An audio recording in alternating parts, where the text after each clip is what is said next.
working for you. Fox 2 News at 6 starts now. Hello and welcome everybody to the HD Show. I'm Dave Spencer. And I'm Hilary Golston. First tonight, frightening moments for a woman in Macomb County after she says a jug was thrown through her windshield while she was driving on the highway this week. Fox 2's Camille joins us live with more on what happened here. I can't even imagine, Camille, seeing or experiencing something like this. No, I can't either. Absolutely. This had to be horrific for this woman. Take a look at some video. Let's talk about this. It happened around 4:45 Friday morning. She was on her way to work on 23 Mile in Macomb County near Card Road. Of course, it was still dark out at the time. She said she was driving one way, the pickup truck, a black, dark colored pickup truck, driving the opposite way, then coming into the turn lane. And she says that's when he threw this jug out. Listen to what she had to say after this happened, when this happened. Take a listen. The kid had his window half open and I saw an object out of it, and then it just all happened so fast. It hit my windshield, and the windshield, blew in and had glass. I was covered with glass. Liquid, at the time I didn't know what it was. And it turns out it was a gallon of water, the jugs of waters that we often see at the grocery stores and at the drugstore. Why this happened, she has absolutely no idea. She was actually cut throughout her face and on her eyes. Thankfully, she's going to be okay. She was able to pull into a subdivision and survey the damage and call 911. But why someone would want to do this is beyond her. Like I said, just driving to work when this happened, she said she was absolutely in a state of shock. And that is what helped her keep calm and pull that car over safely. For now, reporting live, Camille Mary, Fox 2 News. Yeah, and sadly, this is the first time we've seen someone driving on the highway and a huge item comes their way and breaks the windshield. I bet you there are a lot of drivers in Michigan now thinking about what they should do if they end up in this kind of situation. Like we said at the top, it's just something that's hard to even imagine. Yeah, and usually when we do stories like this, something is being thrown maybe from an overpass, like a large boulder or rock. We've done these stories before, but for someone to actually just pull up next to a car and throw something out, that is something that we don't normally see. So what can you do to prevent this? It's almost a freak accident, but what was this person's intention? That's the million-dollar question tonight. Hilary, back to you.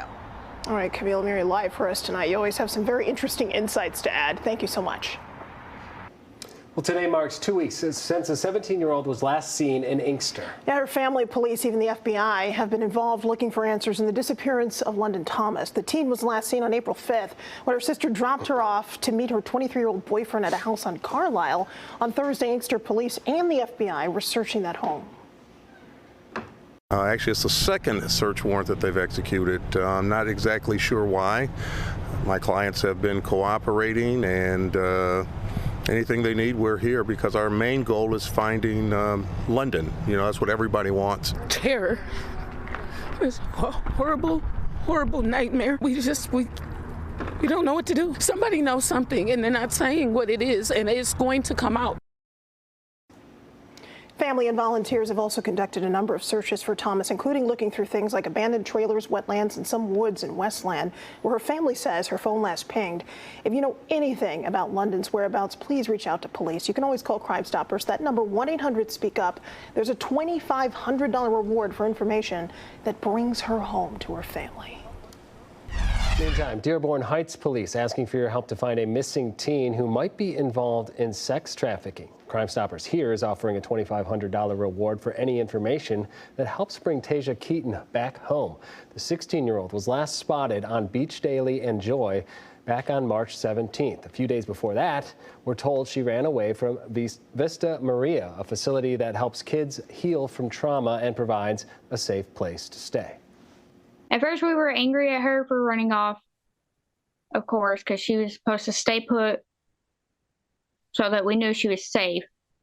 And now it's just we want her found. That's all we're worried about.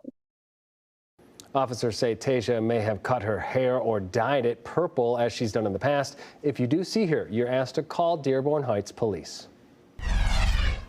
These were some incredibly scary moments for a woman behind the wheel after she crashed into a house in Dundee following what police say was a medical condition while driving. Now, this happened around 5:30 last night on Monroe Street. The home was considerably damaged. There you can see the results. The 35-year-old who was driving was taken to the hospital. Here's the good news. She had non-life-threatening injuries. And Earth Day, it's not till Tuesday, but the Detroit Riverfront Conservancy and its partners have been celebrating all month long. Today, the Conservancy held its annual DeQuinder Cut Greenway Spring Cleanup, where volunteers of all ages helped remove the trash and other debris that's accumulated along the Greenway and neighboring streets throughout the winter.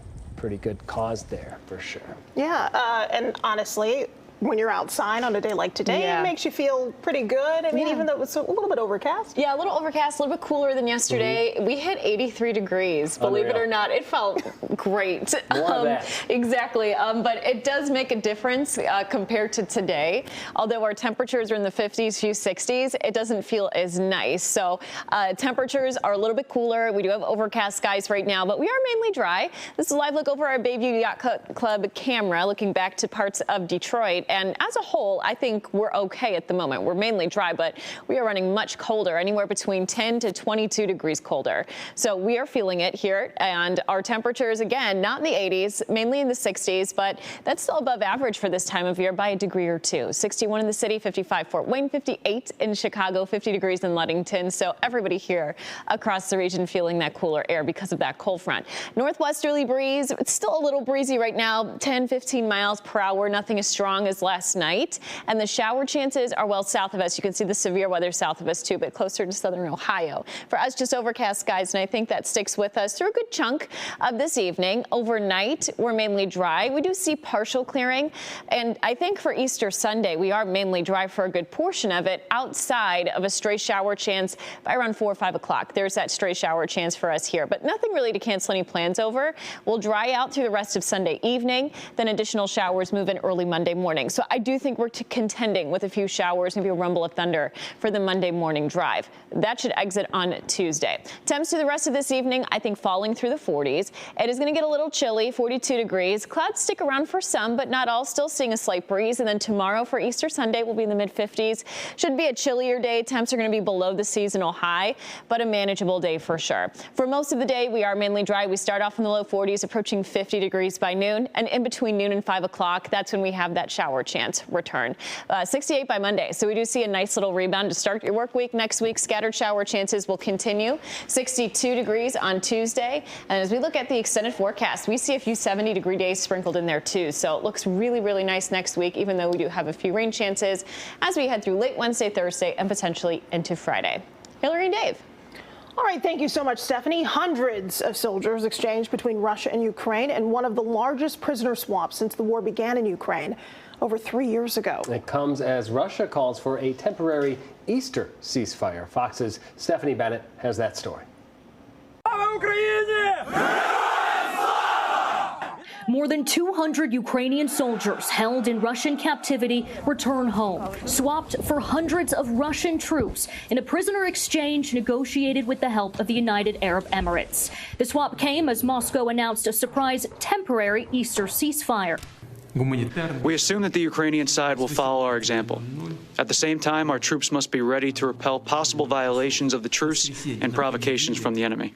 In a statement on X, Ukrainian President Volodymyr Zelensky called the truce, quote, another attempt by Putin to play with human lives. Zelensky writing his forces will remain in position, but proposes extending it beyond Easter, saying 30 hours is enough to make headlines, but not for genuine confidence-building measures. 30 days could give peace a chance. This as Russia had continued its attacks in the hours before the so-called truce was to take effect. But in Kyiv, locals also remained distrustful. I do not believe his statements because Russia is a terrorist country and they constantly lie to the international community.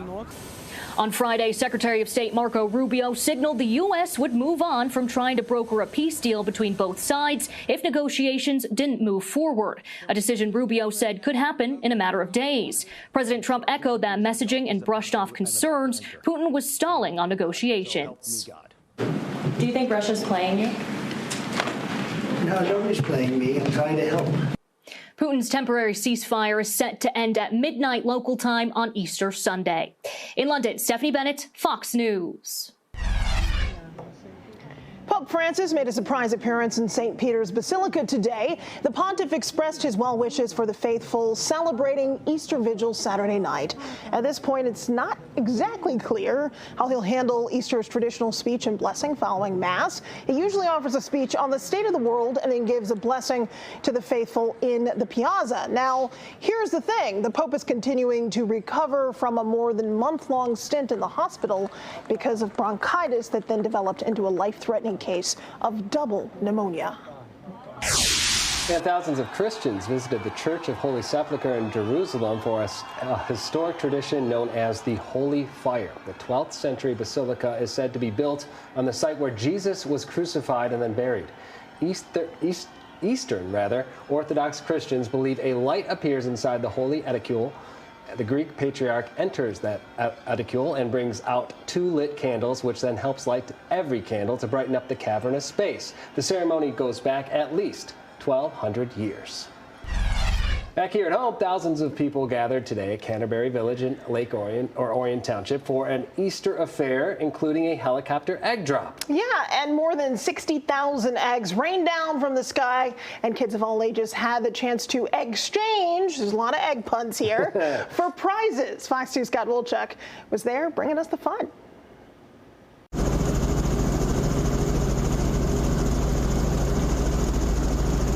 It's like it's raining eggs from the sky. The eggs are dropping and the kids are hopping, ready to go.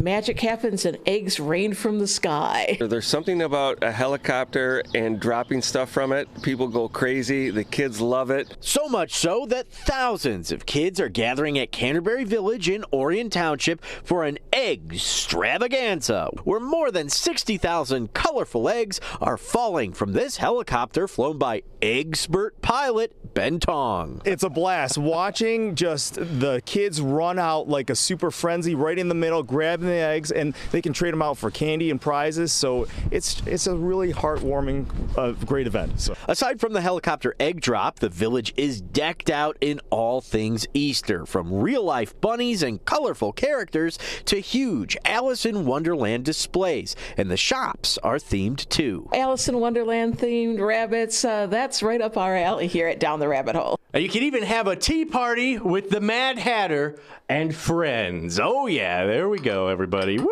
I make all the tea myself, so they're all different blends. I've done different research of all different herbs and spices and dried fruits. I try to make the tea for non-tea drinkers, so that way. I see. Yeah. Well, it's working because I don't usually drink tea. I know you're not supposed to say that around the Mad Hatter, but it was very good.